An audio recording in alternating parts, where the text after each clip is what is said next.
네, 여러분 안녕하세요. 네. 자, 오늘 제가 이 HLB 제약하고 이노베이션하고 글로벌, 이 같이 묶어서 제가 말씀을 좀 드리도록 하겠습니다.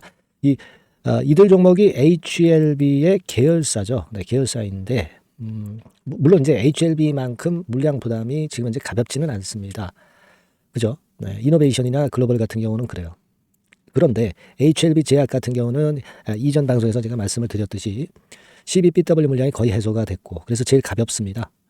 자, 그런 차이가 있어요. 네, 그래서 여하튼 이 세 종목을 제가 묶어서 하나하나씩 말씀을 좀 드리도록 할 테니까 여러분들이 잘 들으시고 좋은 매매 판단하시기 바랍니다. 네. HLB 그룹이 모두 같이 움직이지는 않고 조금씩 차이는 있기 때문에 제가 이렇게 그 구분을 해서 말씀을 좀 드리고 있다는 거 인지하시고요. 그리고 제가 오늘 처음으로 그 매집주를 말씀을 드릴 겁니다. 영상 후반부에 매집주라고 한다면 이제 집중적으로 비중을 많이 해서 밑바닥에서 이제 나눠서 매집해서 큰 대박 시세를 보는 거죠. 요거 한 목표는 300% 보고 있습니다. 네, 요 종목 여러분들 잘 들으시고 대박 한번 내보시기 바랍니다. 아시겠죠? 자, 그럼 말씀 올리는데 HLB 이 CB나 BW 물량의 상황을 제가 먼저 말씀드릴게요. 지금은 지금 리보세라닙 승인 받는 거는 우리가 다 공통적으로 그걸 기대하고 있는 거예요. 그죠? 공통적으로 다 기대를 하고 있습니다. 그리고 뒤늦게 이제 HLB 그룹이 돼가지고 대장주라기보다는 좀 후발주자죠. 하지만 HLB 자체의 흐름은 같이 따라가는 겁니다. 그러니까 기본적으로는 상승 추세라고 당연히 봐야 되는 겁니다. 그걸 생각하실 필요가 있고, 다만 이제 그 12BW 물량들이 얼마만큼 남아있느냐에 따라서 조금씩 차이가 있거든요. 그래서 그 부분은 우리가 항상 미리 인지를 하고 대응을 해야 된다 이거죠. 지금 HLB 제약은 제가 말씀을 드렸습니다. 미 상환 전환사채 발행 현황이 작년 3분기 기준으로 이만큼 남았지만 거의 다 해소가 됐어요. 제가 최근에 들어온 물량 플러스 마이너스 하면서 정확히 분석을 드렸죠. 그러니까 작년도 그 보고서가 나오기 전에 우리는 이미 알고 있어요. 그죠? 그래서 사채 금액을 작년 보고서를 보고 알 수 있지만 우리는 이렇게 미리 알 수 있습니다. 그래서 일단 HLB 제약은 굉장히 가볍다. 그래서 반등을 줬지만 약간 둔화되긴 했습니다만은 가벼운 이점이 있기 때문에 여러분들이 지금 HLB 주가를 역시 따라갈 수 있는 자격이 충분히 있다는 거 생각하실 필요가 있다. 이런 말씀을 좀 드렸고요. 그리고 이제 HLB 이노베이션 같은 경우는요. 여러분 그 전환사채 현황 이거를 잘 봐야 됩니다. 제가 아마 말씀을 이 HLB 이노베이션도 드렸던 것 같은데요. 자, HLB 이노베이션은 지금 이런 상태잖아요. 12 물량 발행 현황인데 요게 크죠. 요게 큰데 이게 상환이 안 됐어요. 그리고 요게 뭐 일부 한 100만 주 정도급 상환이 됐고, 하지만 전체적으로 볼 때는 꽤 많이 남아 있기 때문에 HLB 이노베이션은 이 메자닌 물량 부담이 좀 있다는 거는 우리가 인지하시고 가셔야 돼요. 다만 이제 주가가 그렇다고 해서 이렇게 하락하는 건 아닙니다. HLB보다는 좀 못하지만 HLB 흐름을 따라갈 수 있는 거죠. 그죠? 그리고 우리가 이 물량에 상환되는 상황을 앞으로도 체크해 가면서 주가 판단을 하는 게 필요해 보여요. 아시겠죠? 그렇게 생각하고 있고, 그리고 또 하나 우리가 HLB 글로벌 있지 않습니까? 그죠? 글로벌 같은 경우, 요건 글로벌입니다, 여러분. 요거는 지금 뭐 요 정도가 금년도 4월부터 나올 거예요. 전환 청구 가능합니다. 근데 아직은 아니죠. 아직은 아니고. 그리고 지금 남아있는 게 한 이 정도 되잖아요. 그죠? 요 정도 됩니다. 근데 이게 우리가 아직 남아있기 때문에 역시 이런 그 중간중간 나오는 이 건의 그 행사되는 물량을 보면서 이걸 체킹을 해 나가셔야 될 것으로 그렇게 보여집니다. 이 회차 같은 경우가 지금 이제 최근에 상장된다는 건의 상황이 나왔죠. 자, 요거 요거 그 글로벌이죠. 글로벌 같은 경우를 봅시다. 글로벌 아까 그건 이노베이션이었네요. 글로벌 같은 경우는 최근에 나온 게 요거 하나죠. 95만 주 정도. 요 정도. 요 정도가 나와 있습니다. 그러니까 우리가 이런 건들을 좀 보면서 물량 체크를 해 나가야 돼요. 근데 여하튼 좀 남아 있어요, 꽤. 그죠? 네, 글로벌 같은 경우도 남아 있습니다. 그러니까 이런 것들을 얼마나 잘 소화를 하느냐 이게 제일 중요합니다. 이 부분은요. 제약을 가지고 계신 분은 제약을 가지고 계신 분대로, 이노베이션 가지고 계시다면 이분대로, 글로벌 이분대로 제가 여러분들께 그 소통방에서 그 수량 체크하고요.